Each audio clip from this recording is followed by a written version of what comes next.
Hei, ini Adi. Seorang pria secara tidak sengaja menangkap seorang gadis dalam jaring ikannya, mengira dia adalah Putri Duyung. Setelah menonton, Anda dapat berlangganan saluran ini. Ini sangat membantu kami dalam mewujudkan konten-konten selanjutnya. Seorang nelayan bernama Serakius sedang mengangkat jaringnya, hanya untuk menemukan seorang wanita terperangkap di dalamnya. Dia membebaskannya dan menghidupkannya kembali, membawanya ke kabinnya dengan janji untuk membawanya ke rumah sakit. Wanita itu menolak bertemu dengan siapapun dan bersembunyi saat kapal lain melintas. Penasaran, Serakius bertanya tentang namanya, tetapi dia mengaku tidak tahu. Menganggap bahwa dia kehilangan ingatannya di dalam air, dia memperkenalkan dirinya, yang dikenal sebagai Sirkus, karena orang-orang menganggapnya sebagai badut. Meskipun Serakius bersikeras untuk membawanya ke rumah sakit, wanita itu mencoba melompat dari perahu. Dia menghentikannya dan berjanji akan membawanya ke tempat yang terpencil. Dia membawanya ke karavan tersembunyi ibunya yang sudah meninggal, menjelaskan bahwa ibunya lebih suka kesendirian. Ketika dia pergi, wanita itu bahkan tidak mengucapkan selamat tinggal. Serakius bergegas menjemput putrinya, Annie, dari janji dialisisnya. Dia meminta cerita, dan Serakius berbagi pengalamannya, menyamarinya sebagai dongeng. Annie bertanya-tanya apakah wanita itu mungkin menjadi Putri Duyung atau Selkie, menjelaskan bahwa Selkies adalah wanita anjing laut yang bisa bernyanyi dan kadang-kadang datang ke darat tetapi harus kembali ke laut. Setelah dialisis, Annie mendapatkan kursi roda listrik baru, yang membuatnya sangat senang. Serakius melanjutkan ceritanya, menyebutkan bahwa nyanyian wanita misterius itu membawanya keberuntungan dengan perangkap ikan tangkapan mereka. Serakius menjual banyak lobster di pasar dan mencuri beberapa pakaian saat berbelanja. Dia menjemput Annie dari sekolah, dan dia bersikeras untuk berlomba dengannya pulang dengan kursi roda listriknya. Dia melanjutkan ceritanya, menekankan hubungan antara nyanyian wanita itu dan keberuntungannya dalam menangkap ikan. Tanpa menyadari bahwa Annie mengikutinya, Serakius membawa pakaian dan makanan untuk Ondine, seperti yang diminta oleh wanita itu. Dia berterima kasih padanya dengan mencium pipinya, dan dia bertanya-tanya berapa lama wanita itu berencana tinggal. Ondine mengatakan itu tergantung padanya, dan dia menyarankan bahwa dia bisa tinggal selamanya. Serakius menceritakan kepada Annie tentangnya, tetapi sebagai dongeng. Annie, penasaran dengan cerita ayahnya, mengikutinya dan meminjam buku tentang Selkies dari perpustakaan. Serakius pergi ke gereja untuk berbicara dengan pendeta tentang kekhawatirannya mengenai minuman mantan istrinya dan dampaknya pada Annie. Dia mengakui bahwa dia mencuri pakaian wanita untuk Ondine tetapi menolak untuk mengungkapkan lokasinya. Pada hari berikutnya, Annie menemukan Ondine berenang di air, mengkonfirmasi cerita ayahnya. Dia menyadari bahwa Ondine adalah wanita misterius ayahnya dan bertanya apakah dia memiliki kekuatan sihir. Ondine menghindari menjawab dan mengundang Annie masuk ke dalam karavan. Annie menyarankan mereka menjadi teman, dan Ondine mengakui merasakan perbedaan ketika berada di dalam air. Annie bertanya tentang mantel anjing laut Ondine, dan Ondine menjadi bingung. Annie menjelaskan legenda Selkie, dan Ondine belajar bahwa dia harus menemukan mantel anjing lautnya untuk kembali ke laut atau tinggal di darat selama 7 tahun bersama seorang pemuda. Mereka bersahabat, dan Annie mencium pipinya sebelum pergi. Serakius pergi ke perpustakaan untuk mencari buku tentang Selkies, hanya untuk menemukan bahwa Annie sudah meminjamnya. Annie diolok-olok oleh anak-anak lain tentang kursi rodanya, dan Alex memperbaikinya setelah rusak oleh anak lain. Serakius dan Ondine pergi memancing, dan ketika Ondine bersembunyi dari kapal-kapal yang lewat, dia memamerkan keterampilannya mengemudikan perahunya dengan kakinya dan bernyanyi, membawa keberuntungan pada hasil tangkapan Serakius. Ketika patroli Dewan Perikanan menyelidiki, mereka menemukan Ondine tetapi akhirnya pergi, dan Serakius menyadari bahwa dia tidak sedang membayangkannya. Keduanya memutuskan untuk pergi ke pelabuhan bersama, menarik perhatian para nelayan lainnya. Setelah menjual ikan mereka, Ondine bergabung dengan Serakius di kota untuk membeli pakaian, dan mereka diikuti oleh Annie, yang membantu Ondine memilih pakaian. Pasangan perempuan Serakius menjadi perbincangan di kota, menarik perhatian warga setempat. Pada kesempatan yang berbeda, Annie mengunjungi Ondine sendirian. Mengetahui bahwa Annie tidak bisa berenang, Ondine menawarkan untuk mengajarinya. Selama berenang, Ondine menemukan sesuatu yang terbungkus dalam ganggang laut, yang Annie percayai sebagai mantel anjing lautnya. Annie mendorong Ondine untuk menguburnya, memungkinkannya tinggal di daratan selama 7 tahun. Mereka menguburnya di rumah kaca yang ditinggalkan di dekat karavan dan kemudian menghadiri regatta bersama Serakius. Selama perjalanan, Annie menceritakan mitos tentang Selkies, yang dapat memberikan permintaan dan tinggal di daratan kecuali jika mereka memiliki suami Selkie. Ondine bersikeras bahwa dia bukan Selkie dan tidak memiliki suami. Di tempat lain, seorang pria misterius memperhatikan anjing laut di air dan menendang ikan untuk memberi makannya. Pada perayaan itu, Annie melem-calengi Ondine untuk membuktikan bahwa dia bukan Selkie dengan mengendarai kursi roda ke tepi air dan terjatuh. Annie melompat untuk menyelamatkannya, memaksa Serakius untuk datang membantu mereka. Annie mengklaim bahwa rem kursi rodanya rusak, tetapi dia menambahkan bahwa Ondine bisa bernapas di bawah air. Setelah mengantar Annie ke rumah Maura, Ondine mengakui kepada Serakius bahwa putrinya sengaja mengujinya dengan jatuh ke dalam air. Serakius menjelaskan mengapa orang-orang memanggilnya sirkus, mengungkapkan masa lalunya sebagai badut dan keputusannya untuk berhenti minum setelah menyelamatkan Annie dari bahaya selama ketidakhadiran Maura, yang mengakibatkan perceraian mereka. Ondine menghibur Serakius, dan hubungan mereka semakin dalam, mencapai malam yang penuh gairah bersama. Sementara itu, Maura menanyakan Ondine dan menyebutkan bahwa seseorang mencarinya.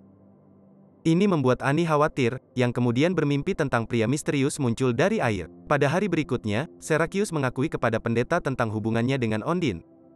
Dia mengungkapkan ketakutannya bahwa sesuatu yang penting, baik indah atau mengerikan, akan terjadi di depan mata. Setelah itu, pria misterius mendekati Serakius, tetapi dia mengabaikannya. Serakius membawa Annie ke janji dialisisnya, di mana dia mengetahui bahwa dia merasa terganggu pada malam sebelumnya.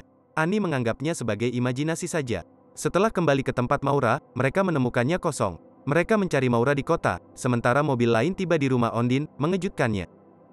Dia bersembunyi di rumah kaca ketika pria misterius mencari rumahnya. Serakius menemukan Maura dan Alex di pub, tetapi mereka menolak memberinya kunci rumah mereka, menganggap Annie akan baik-baik saja. Annie meyakinkan ayahnya bahwa dia akan baik-baik saja, jadi dia pergi. Ketika dia tiba di karavan, dia menemukan bahwa karavannya sudah dirampok. Untungnya, dia menemukan Ondine di tepi sungai, yang mencurigai bahwa suaminya Selkie adalah pria misterius itu. Mengingat keyakinan Annie bahwa Selkie dapat mengabulkan permintaan, Serakius menyarankan bahwa Ondine bisa menginginkan pria itu pergi.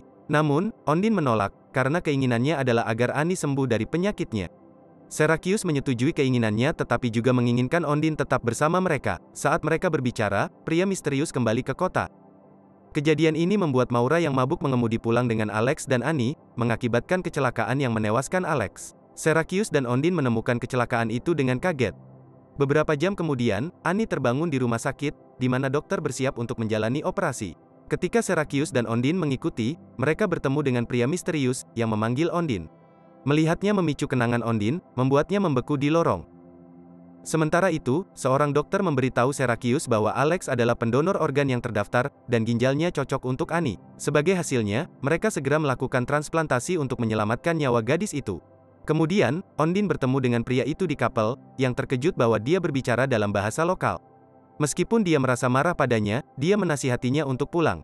Namun, dia bersikeras untuk tinggal karena polisi ingin memintanya tentang kecelakaan tersebut. Ketika dia mendekatinya, Ondine dengan marah pergi. Beberapa hari kemudian, mereka mengadakan pemakaman Alex, dan Maura yang terluka menghamburkan abunya. Serakius merasa bersalah atas apa yang terjadi dan merasa empati pada mantan istrinya. Namun, Maura meyakinkan Serakius, mengatakan bahwa dia tidak bersalah. Dia kemudian menyarankan agar dia membawa Annie ke rumahnya karena dia tidak dapat merawatnya dengan baik selama pemulihan. Namun, Maura bersikeras bahwa Ondine tidak boleh dekat dengan putrinya. Mereka menghadiri penghormatan Alex di pub, di mana Maura memanipulasi Serakius untuk minum dan menyarankannya untuk mengusir Ondine, mengklaim bahwa dia membawa baik dan buruk.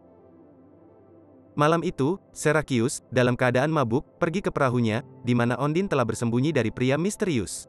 Dalam keadaan mabuk dan dengan penilaian yang terganggu, dia memutuskan untuk membawa Ondine kembali ke laut. Selama perjalanan mereka, dia mengajukan pertanyaan kepada Ondine tentang suaminya, yang dia jelaskan bahwa pria itu bukan suaminya. Namun, Serakius tetap bersikeras bahwa dia akan lebih baik di laut. Mereka tiba di mercusuar, di mana Serakius meninggalkan Ondine, percaya bahwa dongeng mereka harus berakhir untuk mencegah tragedi lebih lanjut. Keesokan harinya, pendeta menemukan Serakius yang mabuk di atas pohon. Saat dia sadar, Serakius menyadari kesalahannya dalam menerima keberuntungan. Namun, pendeta memberitahunya bahwa kebahagiaan memerlukan usaha, sementara kesengsaraan adalah jalan yang mudah. Kemudian, Serakius akhirnya membawa Annie ke rumahnya. Dia menanyakan tentang Ondine, jadi ayahnya menjelaskan bahwa dia pergi untuk berpetualang yang berhubungan dengan laut. Namun, Annie yakin bahwa Ondine akan kembali karena dia meninggalkan sesuatu, yang dia tidak mau ungkapkan kepada ayahnya. Keesokan harinya, Annie sedang menonton TV ketika Serakius mendengar lagu yang mirip dengan lagu Ondine dari seorang penyanyi asing. Saat dia mulai curiga bahwa Ondine mungkin bukan makhluk mitos, putrinya mendorongnya untuk mencarinya. Serakius kembali ke mercusuar dan melihat Ondine di pantai, mengklaim bahwa dia bergabung dengan anjing laut yang sedang berjemur. Dia menanyakan alasan dia kembali, mendorongnya untuk menjelaskan bahwa dia mendengar lagunya di TV. Mencari kebenaran, nelayan itu menekan lebih lanjut, sehingga Ondine akhirnya mengungkapkan identitas aslinya sebagai Joanna.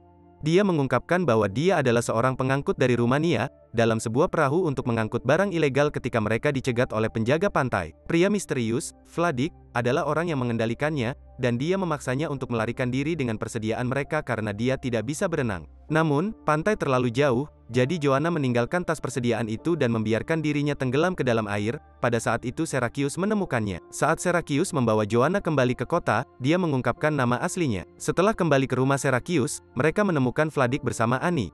Serakius segera menghadapi pria itu secara fisik, tetapi rekan Vladik campur tangan, mengarahkan pistol ke Serakius. Mereka menanyai Joanna tentang persediaan yang hilang, dan Annie, khawatir bahwa mereka merujuk kepada mantel anjing lautnya, memohon kepada Joanna agar tidak mengungkapkan lokasinya. Namun, ini mendorong Joanna untuk menyadari bahwa bungkusan yang ditemuinya sebenarnya adalah tas persediaan itu. Joanna membawa mereka ke rumah kaca tetapi menemukan tas itu hilang. Vladik yang marah menuduh Annie telah memindahkannya, dan Joanna memohon kepada anak itu untuk mengungkapkan di mana letaknya, berjanji akan tinggal bersama mereka jika dia melakukannya. Annie akhirnya mengaku bahwa dia menyembunyikannya di perangkap lobster, dan pria-pria itu mengambilnya. Ketika mereka melakukannya, Annie dengan diam-diam memberikan petunjuk kepada Joanna bahwa suaminya, sepertinya bukan Selkie. Mengingat bahwa pengendalinya tidak bisa berenang, Joanna menarik tali tempat mereka berdiri, menyebabkan mereka tersandung dan jatuh ke dalam air, yang mengakibatkan tenggelamnya Vladik. Selanjutnya, polisi tiba dan menangkap penjahat Vladik. Beberapa hari kemudian, Serakius mengunjungi pendeta, memberitahunya bahwa Joanna akan diusir, yang dapat dihindari melalui pernikahan. Dalam peristiwa berikutnya, Annie mengunjungi pendeta, mengaku bahwa dia berbohong tentang melempar mantel anjing laut ke dalam perangkap lobster karena dia benar-benar ingin Joanna tetap bersama mereka. Dia mengungkapkan bahwa ayahnya dan Joanna akan menikah minggu depan dan meminta pendeta untuk menjadi penghulu pernikahan mereka. Pada akhirnya, Serakius dan Joanna menikah di kapal yang sama tempat mereka pertama kali bertemu, memulai kebahagiaan bersama. Jadi, apa pendapat Anda tentang film ini? Tulis pikiran Anda di komentar di bawah video, dan jangan lupa untuk memberikan suka dan berlangganan saluran ini. Sampai jumpa.